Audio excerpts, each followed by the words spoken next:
你係 CEO，我係 CEO，我係 CEO，你係 CEO，佢係 CEO，人人都係自己嘅 CEO。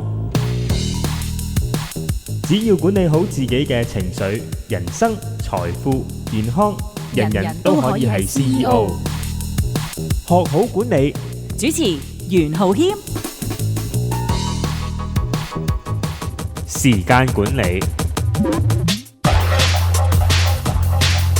好啦，星期三嘅學好管理時間開始啦。新城數碼生活台咧，下晝4點到6點都會有呢個節目噶啦。逢星期三咧，我就會有一位好朋友拍檔咧，同我一齊傾偈嘅，就係阿黃欣 Dorothy 嘅。Hello Dorothy，你好。你好啊！呢排咧啲天氣咧都怪怪地咁樣，絕對係啦。係啊，一陣時又熱啦，即係可能突然之間你可以着件短袖衫出街啦，跟住過2日你又要着翻件長袖衫，跟住帶條頸巾啦，都唔知點搞，跟住就勁容易病咁樣。最記得係大約2-3禮拜前嘅，記唔記得喺 Facebook 突然間上載咗好多啲好靚嘅相，成個香港咧好似喺啲雲霧之中。你諗下呢個就係春天嘅時候咁，但係最得意嘅地方咧就係咁嘅情況咧，你更加覺得時間過得快啊！係啊，眨下眼就係咪好驚啊？4月啦，殺到埋嚟啦，成個春天已經過咗，差唔多過嚟。係應該過咗個春天嘅，差唔多到。喺咁嘅時候咧，我哋有陣時就諗下，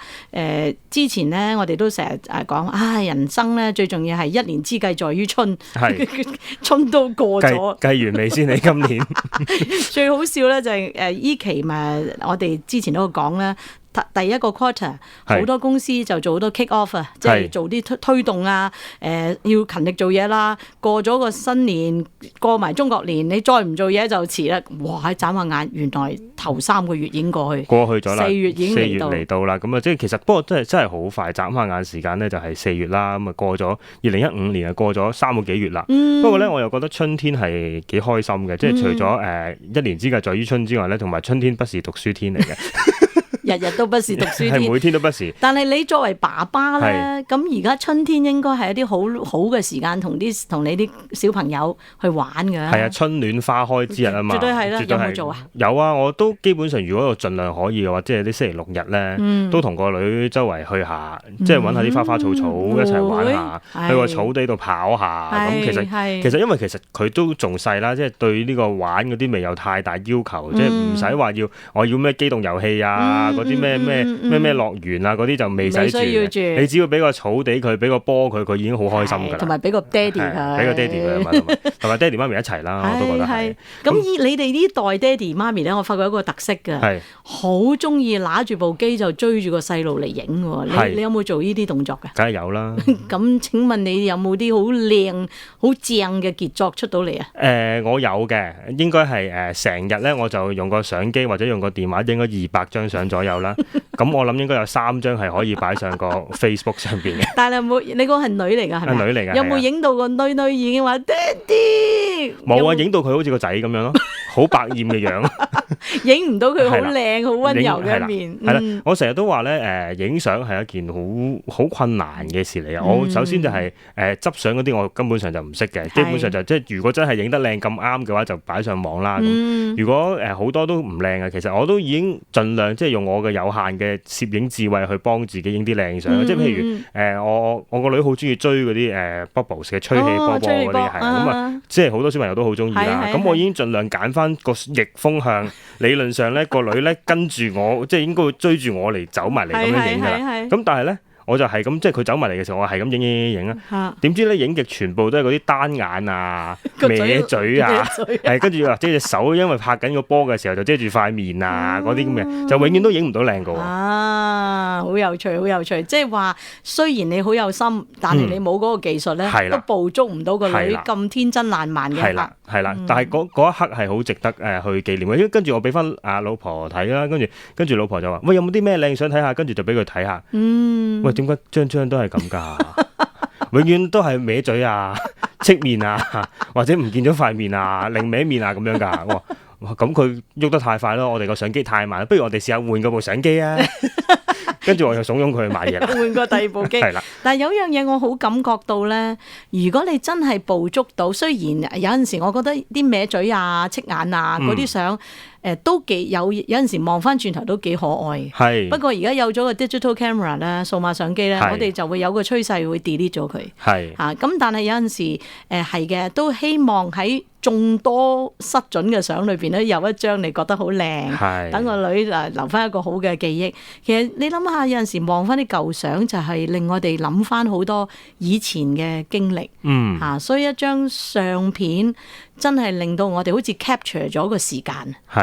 就係嗰一刻就哇好多回憶，好多感覺。你有冇啲咁嘅相啊？有㗎。其實最深刻咧就係應該係準備結婚嘅時候，即係通常咧而家準備結婚嘅時候咧，咪有嗰啲咩成長片段啊、咩早拍晚播啊嗰啲咁樣嘅，咁就要揾翻好多自己細個嘅相。咁嗰陣時，因為你要千挑萬選啊嘛，理論上你就真係睇晒你全部相，跟住先至揀最靚嗰20張出嚟咁樣。咁嗰陣時就真係一個好好嘅回顧啊！我覺得咧，如果一世人咧曾經有人同你影過一輯相，係捕捉到你嘅神態，令到有唔知咩時候啦，可能到70、80啊，或者80、90喺度唔係幾喐得嘅時候，然後睇翻嗰輯相，哇！真係好正咯，好似令到你記翻你人生有過咁多嘅經歷。你就最中意係嗰張準係prepare 你結婚嗰套 video， 嗰陣時抄翻啲舊相。係啦，同埋我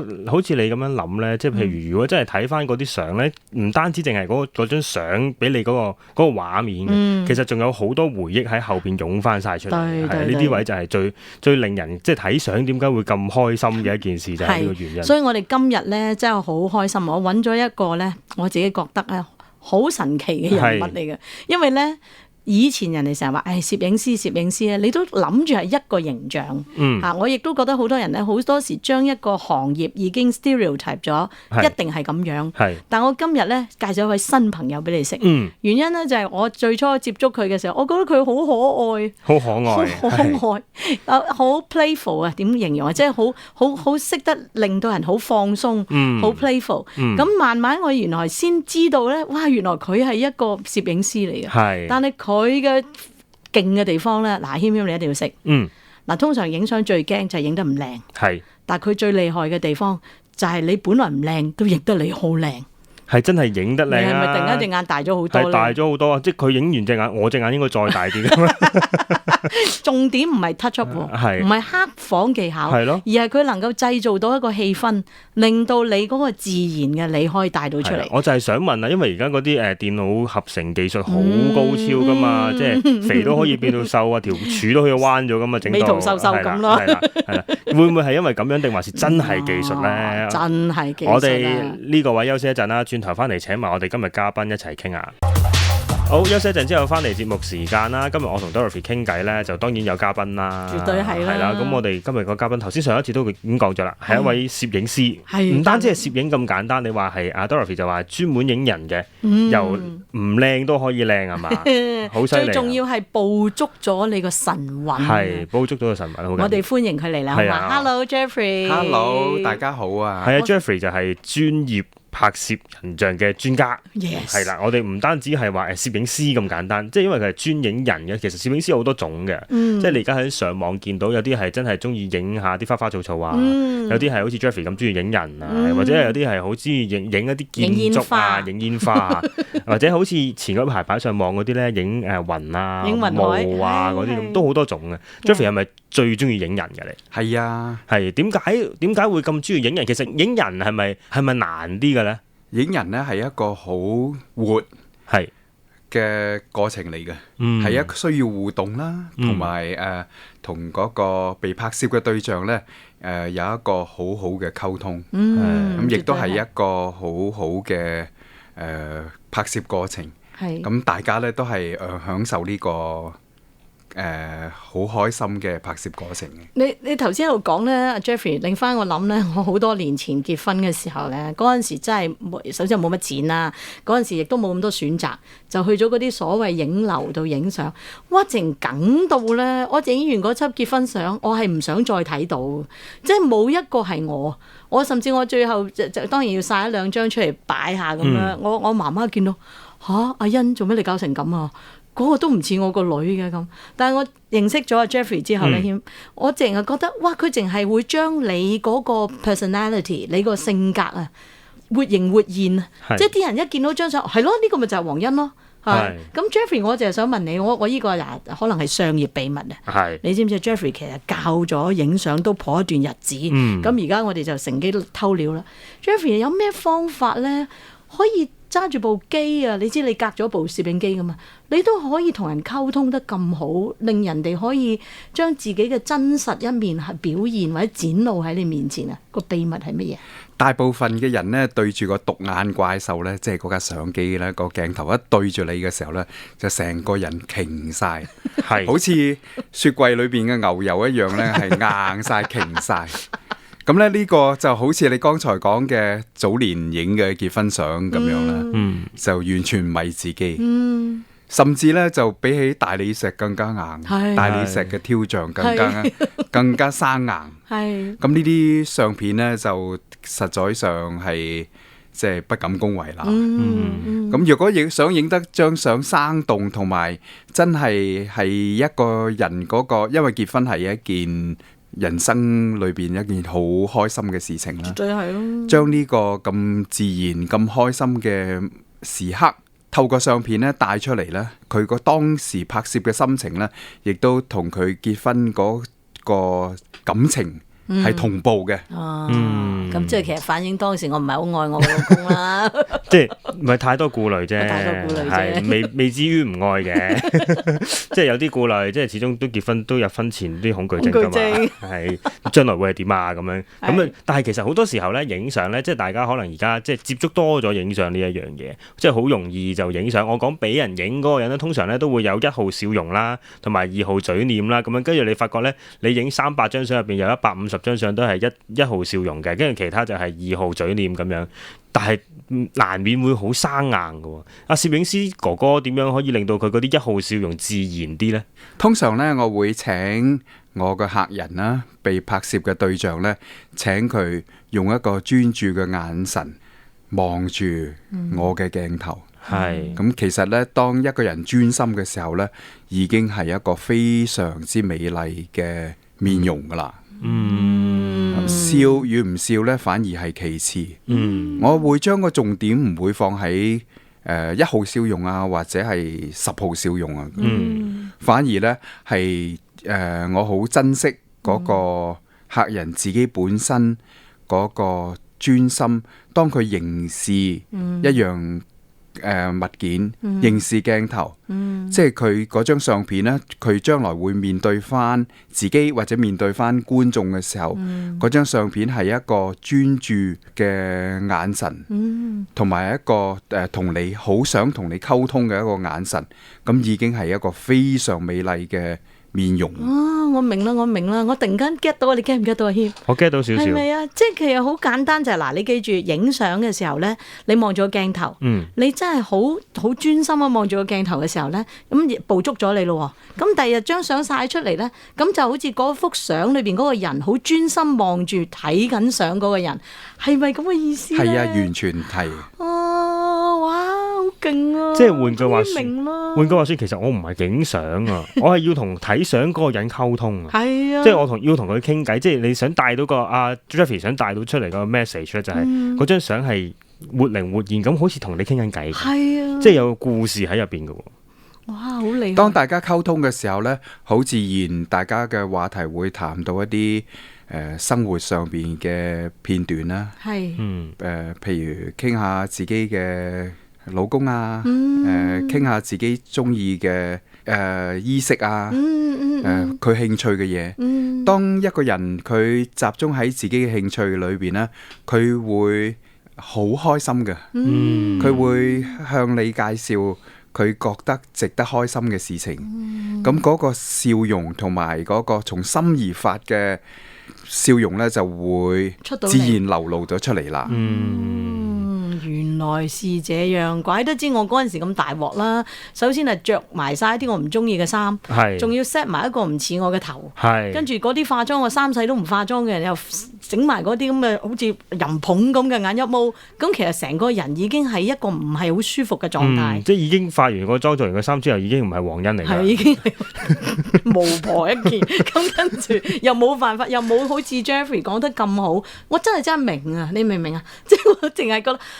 係咯，原來係咁樣咯，就唔係聽佢指，聽佢點，又扭條腰某一個角度嚟，就好似同我丈夫好親密嗰個樣，唔係嗰樣嘢咯。就係唔得自然啊！係啊，我哋嚟到呢度休息一陣啦，轉頭翻嚟我哋繼續同 Jeffrey 傾偈，好多嘢要問下。喂，除咗攝影技巧之外，原來最重要係溝通，唔係話個攝影師點樣同個被拍攝者嘅溝通，係而影咗張相出嚟點樣同睇相嘅人溝通，呢一個係一個好高嘅境界。我哋休息一陣，轉頭翻嚟繼續傾。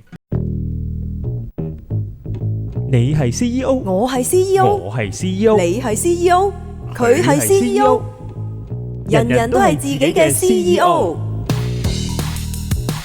只要管理好自己嘅情緒、人生、財富、健康，人人都可以係 CEO。學好管理，主持袁浩謙。時間管理。好啦，休息一陣咧，繼續節目時間啊！喺直播室入邊咧，除咗有我袁浩謙啊謙謙之外咧，我仲有阿 Dorothy 喺度一齊傾偈嘅。Hello，Dorothy。Hello， 我係阿欣欣啊。你係欣欣係嘛？OK 喎，係啦。今日除咗我哋兩位之外咧，就當然啦，仲有一位專業嘅人像攝影師最專家，係啦，就係 Jeffrey 啊！我頭先咧，我哋閂咪嗰陣時候咧，就已經講啊，一定要知道點樣入行啊！係咪細個咧，你就係已經好中意影相，咁就自己立個字，我第日大個咧要做一個專影靚人嘅攝影師，係乜嘢驅使到你行入呢個行業嘅咧？我細個嘅時候咧，已經有機會咧係接觸到攝影呢個工作噶啦。我爹哋咧係一個著名嘅攝影器材嘅代理商，屋企咧就會好多相機。咁我爹哋自己本身咧都係好中意影相嘅。咁我最記得咧就係我爹哋每一次咧都用咗成分鐘嘅時間咧係去影一張相。咁但係咧我影出嚟嘅效果咧真係強差人意啦。咁喺呢個時間裏邊咧就培養咗我咧就好想影到一張靚嘅相。我爹哋咁多相機，點解啲相咁麻麻地嘅咧？呢個係好重要嘅信息。有啲人成日話咩工欲善其事，必先利其器，就買晒啲至靚嘅鏡頭、至靚嘅相機。不如我哋問下一個專業嘅人士，佢屋企係咪一屋都係？係咪好似佢爸爸咁樣啊？你有幾多部相機先？首先，我相機得好少嘅，我得幾部相機啦，因應工作嘅需要，就鏡頭咧亦都係5支啊、6支啊咁。我係一個人像嘅攝影師，咁我擁有嘅鏡頭咧都係一啲拍攝人像嘅鏡頭為主嘅。咁聽你咁講，就真係唔同攝影嘅主題係應該用唔同嘅設備。而你因為影人像咧，就有呢5、6支鏡頭已經夠晒㗎啦。足夠有餘啦。有餘添啊！即係俾嗰啲咧同個女影相咧，即係我有啲朋友啊，我嗰啲朋友啊，唔係我啲好過傻瓜少少啦，即係只係好過傻瓜少少。我啲朋友咧就係又長啦，又短啦，又定焦啦，又乜啦，又乜又腳架啦，又呢樣又嗰樣嘅4、5支鏡頭，淨係去旅行啊，帶相機嗰個袋啊，都我個背囊咁大個，跟住仲要拎住個女嗰啲奶粉啊、尿片啊咁樣出街，跟住就仲要自己嗰啲行裝喎，跟住就係根本上就係仲要抱住個女啦，跟住就係好似一個流羅咁咯，我會覺得去旅行咁啊3、4個袋，跟住仲要抱住個女瞓緊覺咁樣，跟住勁慘嘅。仲有一樣嘢就加翻啊 Jeffrey 頭先嗰個佢爸爸嘅故仔，就係終於個女肯俾你影張相，你影成分鐘個女就發晒脾氣，由本來好靚嘅景已經變咗冇晒心機。我都試過㗎，即係有陣時有啲人話我同你影張靚相，哇個笑容已經梗咗，跟住其個心就係你快啲影啦，你快啲影啦，我再唔影我個笑容冇咗㗎啦，就係嗰啲咁嘅情形啊！但係我好明顯啊 Jeffrey 就唔會去到呢個，你係咪抽我哋唔覺就影咗嘅咧？通常我哋係唔會俾客人啦，拍攝嘅對象咧知道我喺度拍緊相係。哦，呢個就係勁嘅地方，就係勁嘅。同埋我覺得咧，阿 Jeffrey 呢一個培育咧好好嘅，即係佢個爸爸要用1分鐘先影一張相，跟住效果出嚟唔係好好咧。其實我明白，我理解，即係以前嗰個年代用菲林影相咧係一次嘅啫嘛。好寶貴。係啊，你總會你見到曬完相之後咧，就係去咗一個好靚嘅地方，跟住影咗張相，跟住曬完相之後你眨咗眼啦。通常都係最多就係細個影嗰啲相就係眨咗眼嘅相，但係你又要曬出嚟喎。咁但係而家就已經好咗好多，即係冇咗呢個問題，即係仲有機會去補救，就反而就令到人哋即係好似我咁咯，就可以影200張相出嚟咯。咁就未必知道係咩係珍貴。而家咧，我 Jeffrey 我就即係我今日真係好變咗一個好好奇嘅人啊！就係如果喺攝影裏邊咧。我覺得都好多人生嘅嘢你睇到，因為你雖然揸住個相機啊，但係你眼前嘅人你要捕捉佢。你除咗話頭先之前個 break 你講過俾我哋聽話原來咧令到嗰個人係好 intense 好濃烈咁樣講緊佢自己開心嘅嘢，自然佢就有個神采。然後佢因為望住個鏡頭嘅時候咧，咁就係因為咁 focus， 第日睇翻幅相就靚啦。我收到啦，仲有啲乜嘢嘢咧可以令到你咁叻影人像啊？我真係好想知啊，係咪要啲時間你先休息下咧？係咯，我哋呢度俾個 break 佢啦。頭先個問題好難諗，應該有啲商業秘密咧又唔可以講喎，但係應該又覺得死啦會講咗出嚟點算咧？係咪咁咧？我哋俾個機會阿 Jeffrey 組織下，我哋聽隻歌轉頭翻嚟揾阿 Jeffrey 嘅答案。好啊。好啦，休息翻嚟咧，聽完首歌之後咧，我哋就要問翻阿 Jeffrey 啦。係咯，搞到阿 Jeffrey 拗晒頭，原因咧就係 Jeffrey 有啲嘢唔係好同意我嘅問法，係因為佢唔覺得係個秘技。Jeffrey 其實你點睇啊？實在咧，影相就冇乜秘技嘅，係一個好自然嘅過程啊！特別係影人啦，因為對方係一個大家互動嘅一個人物啦。咁大家喺嗰個溝通嗰度呢，我哋想帶出一個好開心嘅面容，一個好寧靜嘅面容。咁你可以同嗰個客人去溝通嘅。我想你做一個沉思嘅表情啊。咁你試下望下遠方啊，欣賞緊一啲嘢啊。係。咁通常呢，就俾呢種咁嘅導演嘅説話，話俾佢聽，你可以點樣俾一啲提議佢，引入佢一個情感。係你頭先突然間用導演嗰兩個字，我都覺得真係好準確。因為嗰一刻呢，根本可能佢唔係嗰個 mood，但係又要拍一張唔同嘅 mood 嘅時候，你就要俾好多提議佢，就導演佢入去嗰個氣氛嗰度。係啦，例如我想嗰位被拍攝嘅對象呢，想佢有一個低回啲嘅情感。低回係。咁我會喺身體語言方面啦、表情方面呢，都會引導佢。但係你有冇遇過呢 Jeffrey 有啲包拗頸嘅人嘅？即係嗱，譬如佢好剛烈嘅，譬如佢成日擺出嚟都好似女強人咁嘅款。但係呢輯相可能佢要有另外一面。當你俾啲提議佢嘅時候呢，佢有冇試過遇到一啲人呢，係唔肯接受你嘅提議，或者做唔到你帶領嗰個意象嘅？永遠係跟嗰個客人嘅意願啊。若果譬如你啱啱提到女強人咁呢，我會幫佢影一批女強人嘅相先，等佢呢個 energy 全部係帶晒出嚟先，然後呢，我會引導佢佢最靚嘅一邊，係我嘅對佢嘅觀察。咁通常呢，佢收到相片嘅效果嘅時候，佢會發覺自己除咗女強人之外呢，有另外一種美態，就係一種寧靜優雅嘅美態。咁可能因為今次嘅攝影咧，會令到佢咧將來咧唔再咁行啊，即係噴翻好啲，唔會咁死撐啊。佢會帶翻出佢女性嘅優雅出嚟。好正確。即係經過呢個咁嘅過程，因為佢見過自己呢個面。冇錯，係啦，因為可能佢平時就成日都用一面去對人，但係就因為阿 Jeffrey 帶出咗佢另外一面咧，佢就會可能原來我有嘅喎，哇，好犀利！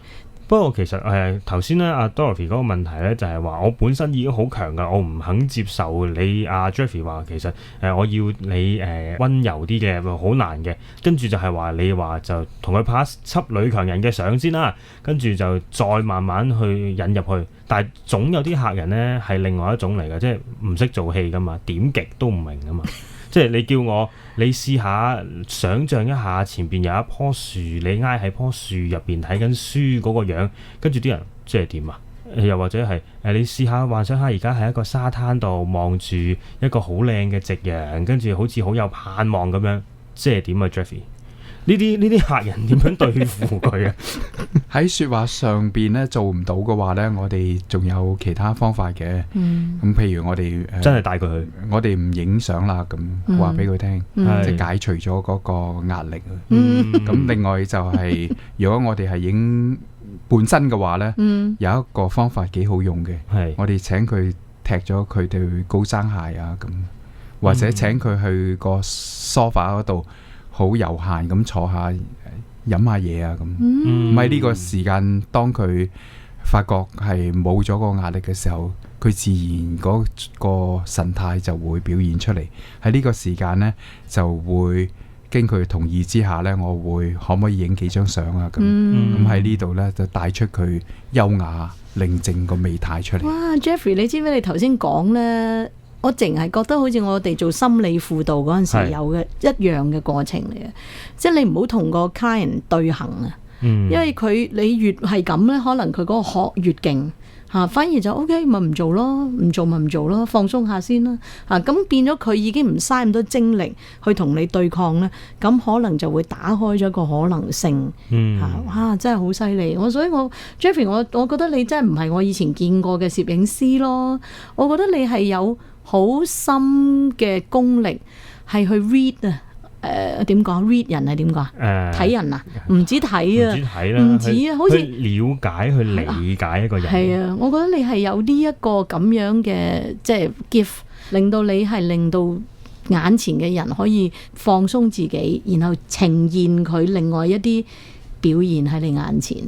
咁我哋其實想好，其實我係八婆嚟噶嘛，你知嘛？謙謙骨子裏邊咧，我知道攝影師梗係攝影過一啲好多好精彩嘅人物啦，或者可能佢私底下都會有見過好多靚人啦。因為頭先好一開場白咪講專影啲靚人噶嘛，係咪啊？咁我哋可能都要即係探索下佢影靚人嘅一啲經驗，影靚人嘅經驗當然要問下啦。咁但係咧，我又想喺休息之前問多少少問題。好啊，因為咧頭先我開始嘅時候咧，咪話咧我永遠影相咧都影唔靚嘅，喺室外啊影相。當然啦，請得位攝影師嚟，梗係要偷下師。即係除咗佢頭先講嗰啲哲學，即係我同我女講，你要幻想下喺棵樹嗰度打緊千秋係冇可能做到嘅事嚟嘅。一啲咁活潑啊，一啲咁動態嘅影像，我真係實際上咁影，我點樣影先至真係會可以靚啲咧？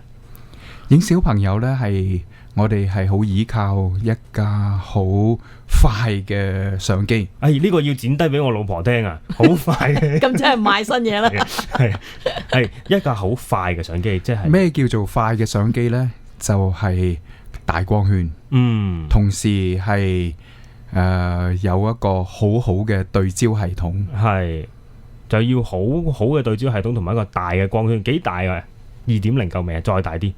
足夠有餘啦，足夠有餘啦。OK， 都你要識嘢嘅喎，謙謙。OK 嘅，其實睇緊㗎啦，係咪部機？睇緊㗎啦，揾緊㗎啦，揾緊啲啱㗎啦，係啊。我跟住就會有個報價單俾我太太，呢部定呢部啊咁樣㗎啦，係啊。係啊，我哋嚟到呢度咧就休息一陣啦，少少技巧講咗啦。哇 ，OK 啊，我翻去就可以有張報價單新 print 咗出嚟俾太太今晚睇嘅。我哋嚟到呢度休息一陣啦，轉頭翻嚟繼續同 Jeffrey 傾嘅。好啦，聽完新聞天氣過後呢，繼續學好管理嘅時間啊！星期一至五呢，下晝4點到6點都有呢個節目噶啦。逢星期三呢，就好似話係講時間管理咁，但係而家其實都有少少變變地啊！我哋講下一啲人物嘅訪問，同佢哋傾下偈。咁啊，好多謝阿 Dorothy 黃欣啦，咁就不斷咁請啲好多嘉賓過嚟。即係你請嗰啲嘉賓呢，同我平時請嗰啲嘉賓又真係有少少唔同。係咯。首先就係佢哋越練好多嘅，係啦，即係一定係經歷咗好多嘢嘅。咁啊，今日呢位就係攝影師啦，專影人像嘅專家。我哋上一次就話要係時候講下啲故仔啊。應該要好多經歷，好多影過好多靚嘅嘢。係咁，但係咩係靚嘅嘢呢？首先問下 Jeffrey 先，影過啲咩靚嘅人啊？你喺我拍攝嘅咁多年裏邊呢，我覺得影過最靚嘅公眾人物呢，就係朱玲玲同埋林青霞。朱玲玲同林青霞，佢哋其實係公認嘅美人嚟噶咯喎，即係朱玲玲就係被譽為係最靚嘅香港小姐啦，林青霞就係綽號叫大美人噶嘛。咁呢啲都好，大家都諗到，佢哋嗰啲五官標誌啊，嗰啲係已經好靚噶咯，即係書美人杯子嗰啲，你係咪覺得佢哋咁即係眼大大鼻高高嗰啲就係等於靚呢？喺我心目中嘅靚呢，最重要嘅呢就係典雅。高貴嗰個形象，咁佢哋兩位呢都係優雅嘅化身嚟。哇！突然間咧，佢喺度講，我淨係成個青霞咧喺我眼前出現啦，然後朱玲玲啦，朱玲玲永遠做佢嗰個咩慧妍雅集，成班帶住最多屆嘅港姐，甚至個現任，佢一企出嚟咧，就有一種好攝場啦，同埋佢嗰種靚唔係豔啊，唔係話即係淨係好似撐住你咁，但係你硬係就係覺得佢係好，你好想好似佢咁嘅氣質。好有一種令人好仰慕嗰個感覺。Jeffrey 咁，我哋好多人都唔係朱玲玲嘛，我哋又唔係青霞，我哋冇佢個氣質喎，咁點算呢？我哋咁我哋係咪唔好影相，唔好出嚟？同埋氣質呢啲嘢要好多時間培養，即係好似朱玲玲咁樣，我唔覺得佢啱啱選到港姐出嚟嘅時候會有而家嗰種氣質，一定係慢慢培育出嚟。即係我覺得我自己冇可能啦。首先佢係上流社會嘅人嚟㗎嘛，再加上係咁，所以就等於佢有氣質咯。係咪咁樣啊 Jeffrey？舉個例啦，黃欣姐姐，我哋呢，譬如我要幫你影相嘅時候，我覺得你最獨特嘅氣質呢，就係陽光。我反而呢唔會將個重點放喺優雅嘅氣質方面，而係呢將你嗰種善良嘅心，同埋呢咁陽光嘅笑容呢，喺相片度呈現出嚟。OK， 咁即係話我有我自己嘅氣質，我就唔好學人，即係扮晒咁樣着咗佢哋嘅衫。係呢個我一定要講。我唔知道呢 Jeffrey， 你中唔中意柯德莉夏萍啊？哦，佢都係我嘅偶像之一嚟㗎。係嘛？咁我想呢 call 一句説話呢，柯德莉夏萍曾經講過呢 Elegant is a beauty that never fades。即係點譯呢？就係高雅係一種永不褪色嘅美麗。OK， 我哋有個共通點啦，大家都中意柯德莉夏萍。點解我想咁講呢？就我成日覺得咧，每一次睇翻佢啲戲啦，無論係 Breakfast at Tiffany 啊、My Fair Lady 啊嗰一紮戲啦，我硬係覺得佢真係好鬼死有氣質嘅。佢當然唔夠伊麗莎白泰萊嗰陣時嗰種靚法嚇，或者當時喺荷里活都好多人，但係佢係硬係有一種味道。但點解我想帶出咧？反而係另外一樣嘢，謙謙。係。好多人咧都諗住整佢個頭，你知佢有個 Breakfast at Tiffany 整起個頭啦，又或者着埋佢嗰條 little black dress 嗰條黑裙，就想似佢嘅。係，但係我頭先你一句説話，點解我諗起佢咧？就係話，既然原來每一個人都有佢獨特嘅氣質，你扮柯德莉夏萍，你係未必會有佢嗰個味道，係咪咁嘅意思啊？我提議咧，即係做翻自己，係最自然。我諗到少少嘢，即係前嗰排奧斯卡咧，就係有其中一幕咧，就係講 Lady Gaga 唱歌，就係唱 Sound of Music。咁佢自己行出嚟嗰種感覺已經好靚，即係佢成個 presentation 好靚。跟住佢唱完歌之後咧，Julie Andrews 行出嚟嗰種優雅，又係另外一種靚嚟嘅。即係全場起身拍掌嗰啲對佢嘅尊敬係另一樣嘢。我感覺到佢行出嚟嗰種典雅嘅感覺。確同 Lady Gaga present 出嚟嗰樣係完全兩樣嘢，兩碼子嘅事，但係兩個都好靚。其實 Jeffrey 就係講緊呢一樣嘢。咁所以其實唔好話去模仿別人，話究竟係朱莉安德斯行出嚟咁樣好靚，我係咪又好似佢慢慢咁樣行咧？跟住條腰要挺到好直啊，跟住就係個頭係45度向上望，慢慢行出嚟。其實就係着起龍袍都唔似太子咯。所以就係話Jeffrey 就係要揾一啲每個人嘅獨特嘅一面出嚟，但係你點樣揾佢出嚟呢？即係你啲客人走到埋嚟，即係你話朱玲玲，你就係人都知大概佢係點啫。其他林青霞你又大概知佢係點啫。但係其實你嘅客人可能第一次見你嘅 Jeffrey， 跟住下個禮拜你同佢影相噶咯。你點樣可以喺短時間之內揾到佢嘅獨特嘅一面喺邊度？除咗觀察之外呢，我仲會係做埋一個創作啊！創作喺我個攝影嘅哲學裏邊呢，每一位客人呢都係我嘅女神啊！我會塑造到佢係一個我心目中我嘅女神呢係一個點樣嘅影像。咁我會帶佢啦，用導演嘅手法同埋直接去示範一啲 pose 俾佢睇啊！咁好容易呢就會等佢做一個角色嘅扮演啦，咁慢慢咧喺呢個過程裏邊咧，能夠帶出佢嘅性格出嚟。哇！咁我咧私底下真係好想知，我哋以前咪成日講嗰啲攝影師就會愛上咗佢個鏡頭下嗰個女神嘅，會唔會有啲咁嘅危險嘅咧？每一個我都愛嘅，好緊要呢樣嘢，好緊要，每一個佢都愛上佢鏡頭下邊嗰個啫。係啦，同埋最重要，你要記住，唔係個個都係朱玲玲、林青霞，行入嚟嘅人可能有唔同嘅年紀，唔同嘅面貌，但係嗰一刻一個咁專業嘅攝影師就會當每一個都係佢嘅女神，每一個都咁愛，每一個都愛佢嘅女神啊嘛！我哋講完啲靚嘢啦，即係影完啲好靚嘅嘢，有冇啲影完之後，其實有冇自己啲影完之後，其實自己都唔係好敢睇翻嘅嘢呢？都幾大件事。一個攝影師見到一啲自己影完嘅嘢，自己唔係好想睇。我哋休息翻嚟分享下，睇有冇呢啲經歷啊？好啦，休息一陣之後呢，我上一節就諗住問下有冇啲咩攝影師影完唔係好敢睇翻嘅相啊，或者係唔係好想睇翻嘅相？跟住呢，阿 Jeffrey 咧就喺咪後呢就同我講話，其實冇咩相我唔想睇翻嘅，大部分我都想睇翻嘅。但係呢，有啲相呢影完之後呢，係拍攝嗰個人睇唔翻。哇，好特別！好特別，究竟係乜嘢嘅經歷嚟咧？其實同埋點解會即係影咁多相呢啲印象咁深刻先？其實係有兩個唔同嘅個案係咁樣，即係自己係睇唔翻啲相嘅。喺呢個拍攝過程呢，亦都係令到我非常之感動嘅。就我拍過一對盲人嘅，佢哋嚟到我哋公司呢，想要一輯結婚相。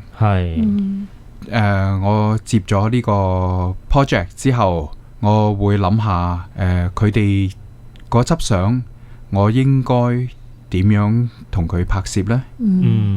咁我思想咗之後呢，我同我嘅助手決定咗，令呢一對盲咗眼嘅夫婦呢，係有一個非常甜美嘅拍攝過程。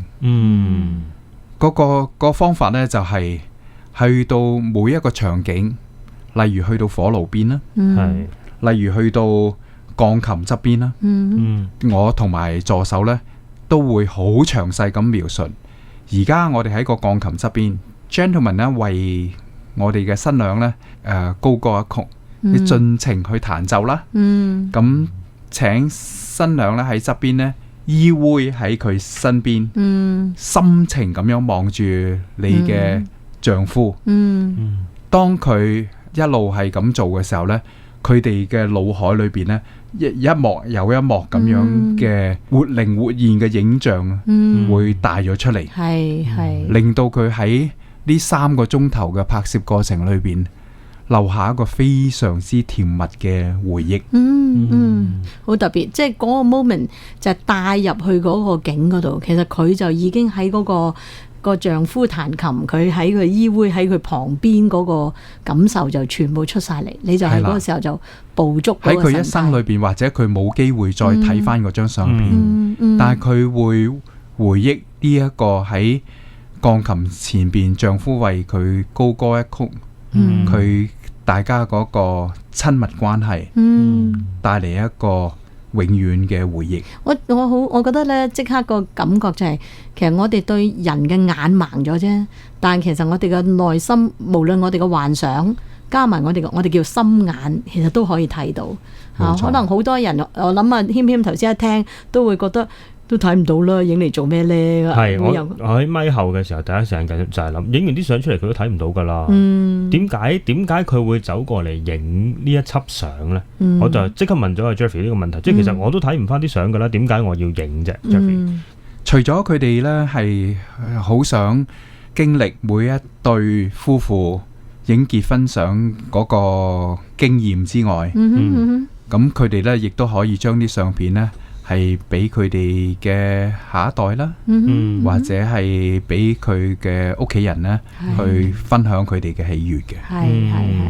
假如咧係有一個人咧，佢係好唔好彩失咗佢嘅味覺，咁但係佢好想嘗下3粒星米芝蓮嘅廚師嘅作品，咁佢係絕對有咁樣嘅權利啊！絕對可以滿足到，走去 book 個台就係去食體驗嗰個餐廚師嘅作品。係呢個我覺得都謙謙唔知你有冇個感覺？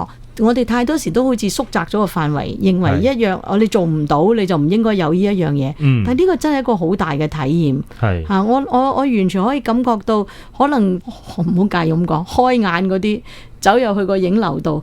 可能就掛住揀衫 b 咁樣影完輯相就等有相出嚟嗰陣時就睇相啦咁樣。其實佢嗰個 moment 佢冇 enjoy 嗰個 moment， 但係反而可能呢對失明人士佢有嘅就係嗰一刻好100% 投入喺呢個攝影嘅環境，佢就可以領悟到呢一個快樂，拍攝婚紗相嘅快樂，可唔可以咁講？你分析得好好，我都有呢個咁嘅強烈感受。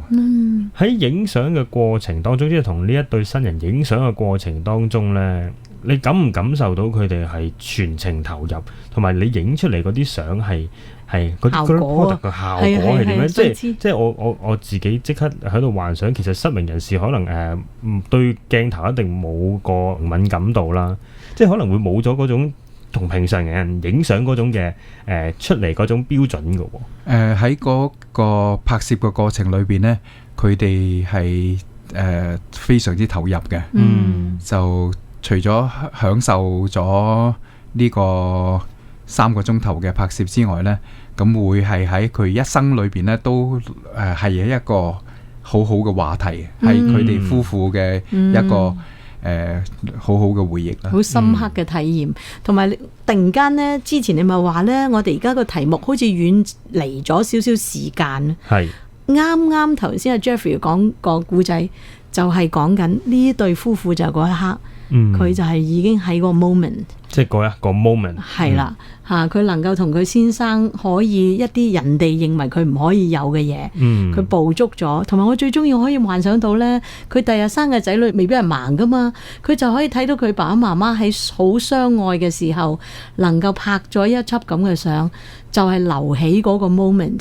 哇，真係好靚啊！突然間覺得嗰個畫面啊，係咪你會睇到個畫面，可能感受到嗰種感覺。同埋呢，頭先阿 Jeffrey 咧一路帶領住嘅咧，大家去一齊去諗，即係同嗰對失明人士去帶領住嘅時候，有個鋼琴喺前邊，跟住 gentleman 咧就坐喺個鋼琴前面彈琴，你都應該係可以想像到嗰個畫面究竟係點樣，即係一個好靚，同埋佢哋可以全程投入去 enjoy 嗰個過程先係最重要。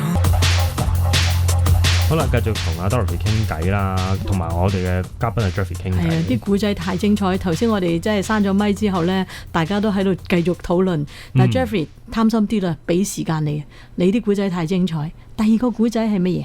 另一個令到我非常之感動嘅故事呢，就係有一個患咗癌症末期嘅女仔，佢彌留嘅時間，佢有一個心願。佢好想同自己所愛嘅人影一輯結婚相。喺呢個時間，佢會徵詢咗佢嘅主診醫生，可唔可以俾佢喺醫院裏邊呢？暫時呢，拎走咗佢啲 drip 啊，即係嗰啲點滴就俾佢喺醫院落嚟影樓度影一輯相。咁佢個醫生知道佢個時間已經差唔多啦，就簽字咧係俾佢離開個醫院。咁就用輪椅咧就係將呢位女士咧帶到去影樓啦。咁新郎哥咧就已經係預備好晒，着晒禮服咧，係準備影相啦。咁佢係揀選咗自己最心愛嘅婚紗，就同呢位心愛嘅未來丈夫咧，係拍攝咗一輯結婚相。咁當日咧就已經係下午嘅時間，影完咗相之後咧，我哋即刻去 lab 度咧，即刻將呢一輯相沖晒出嚟。漏夜咧就拎上去病房裏邊，俾呢位女士去睇。佢睇咗呢輯相之後，淚流滿面，覺得一生嘅心願咧係達到咗。過咗大約1個鐘頭度，佢就用好開心咁樣過咗世啦。咁呢件事咧係令到我印象深刻同好感動嘅。係 Jeffrey， 我知你都係一個咁感性嘅人呢。當日如果嗰個病者去到你眼前，當然你呢個影結婚相係開心，但你咁感性，你又知道佢又帶住咁重病，咁矛盾嘅心情，你阿導演，你點鋪排呢套戲啊？嗰位重病嘅新娘呢，睇到佢呢完全冇病嗰個感覺，因為佢俾快樂佔據咗，因為佢嘅心願就係影一輯美麗嘅結婚相。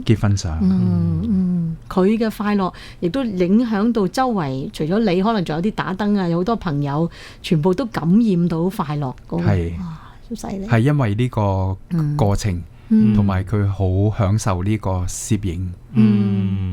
我仲諗緊，其實會唔會好困難添？即係一個病者咁樣去到重病咁，仲要係即係生命嘅末期嘅時候，應該係個樣大家會想像得到，即係可能會好有啲唔靚咁樣啦，或者唔開心咁樣。上到去影相嘅時候，我又係徘徊喺嗰啲攝影嘅質素啊，出嚟嘅相片嘅效果嗰方面，會唔會好唔靚嘅咧？係啊，你都會咁諗。係啊，即係如果一個有重病嘅人，你可以想像到其實佢可能連力都已經冇乜嘅。即係點樣可以帶出真係嗰種喜悅咧？原來就係本身嗰位病者本身就已經好喜悅。係啦，你只係將佢強化出嚟啫。但係呢個都好嘅問題 Jeffrey， 喺咁嘅情形嗱，又要趕喎，我睇到你時間嘅限制啦，咁可能需唔需要張相都仲要同佢所謂執下咧？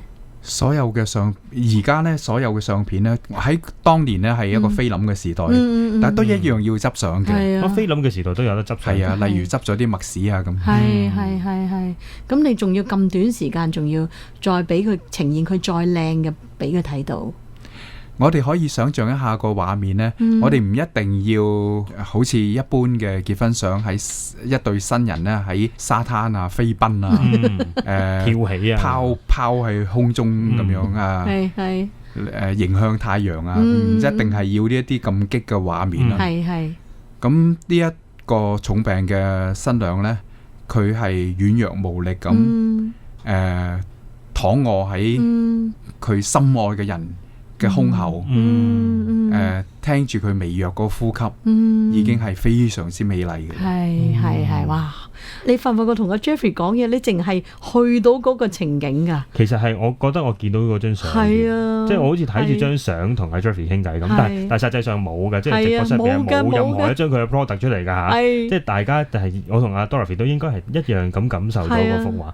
咁但係咧，我又相信我同你嘅感受中間有少少唔同。呢一個咧就係 Jeffrey 一開始所講嘅嗰樣嘢，就係點樣令到個人咧好專注喺個鏡頭嗰度，即係被拍攝個人專注喺個鏡頭度帶出嚟嘅故事，可能每個人嘅感受都會有少少唔同，就喺中間。呢一個咧就係其實阿 Jeffrey 最巧妙嘅地方。呢啲就係功力啦。係啊，同埋咧，我覺得咧，即係初頭你話啊，其實咧佢係一個人像嘅攝影師咧，應該就係會係咁喺度講啲燈點樣打啦，個妝點樣化啦，即係啲相又點樣執啦。跟住今日嘅流程應該係咁樣嘅，點知原來完全唔係，完全估唔到，係一個好大嘅心路歷程啊！我甚至我完全覺得今日揾阿 Jeffrey 嚟咧啱晒我哋嘅主題。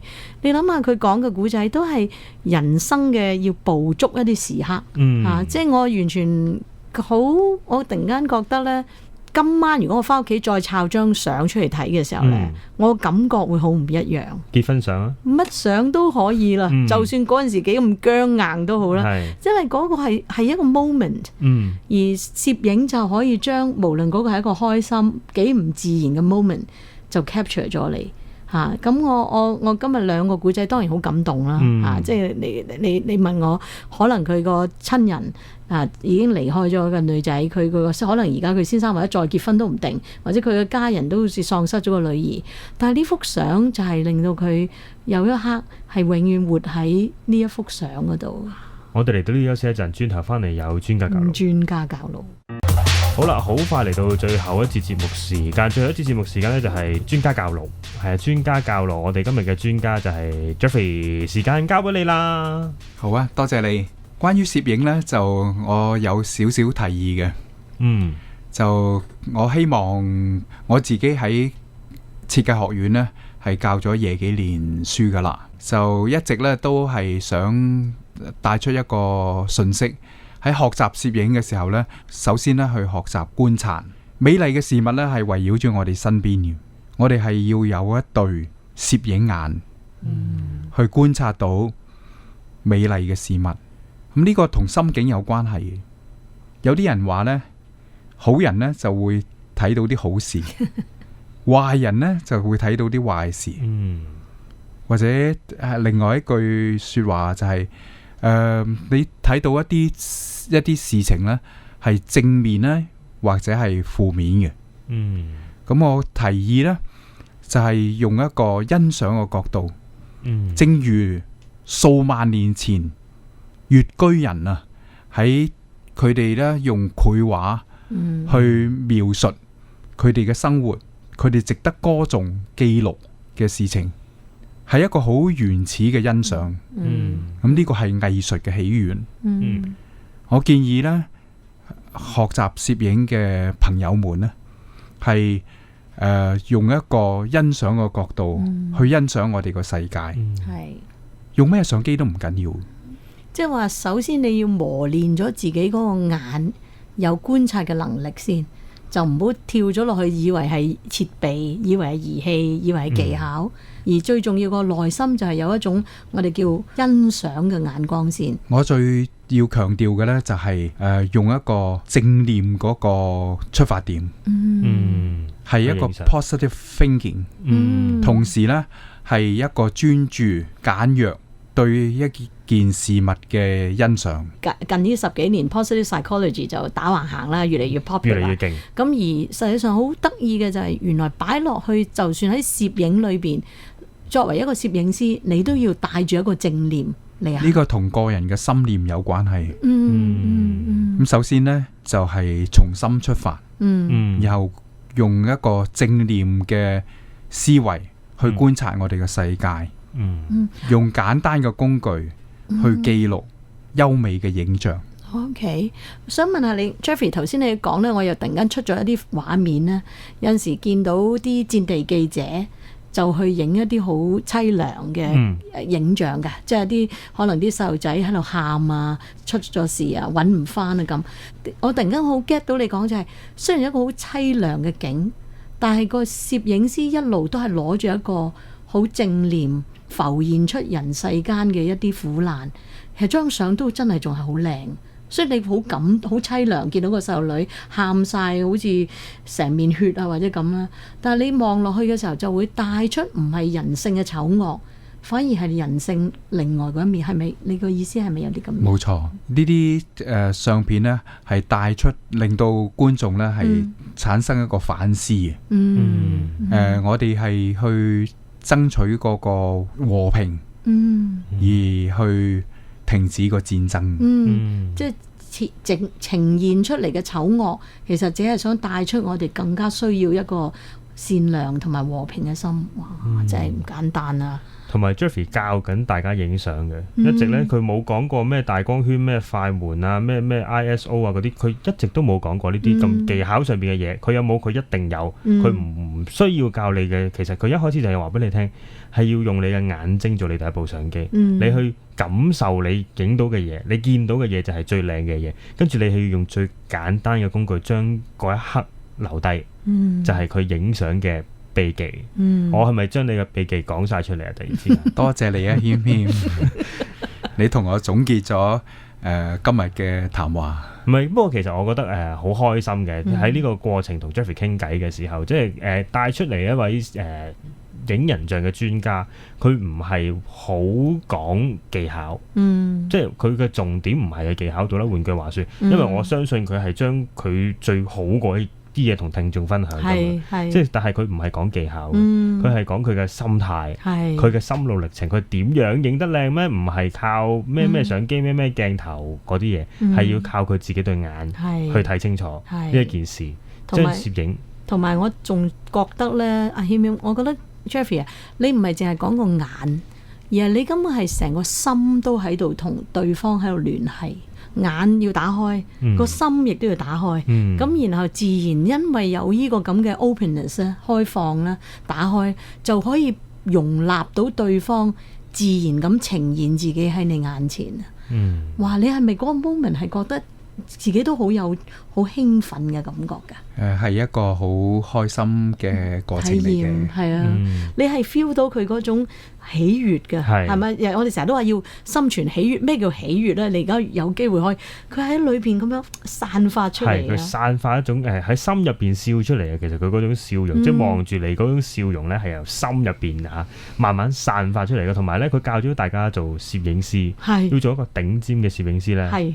唔係要用嗰啲咩軟件好叻，或者係咩器材好勁，係要打開你嘅眼，打開你嘅心，去同你嘅顧客去溝通，先至會影到啲靚嘅相。節目時間嚟到呢度差唔多啦，今日好多謝 Jeffrey 同我哋分享咗咁多唔同嘅經歷，多謝晒你 Jeffrey， 多謝晒 Jeffrey， 多謝你啊，黃欣姐姐，謙謙。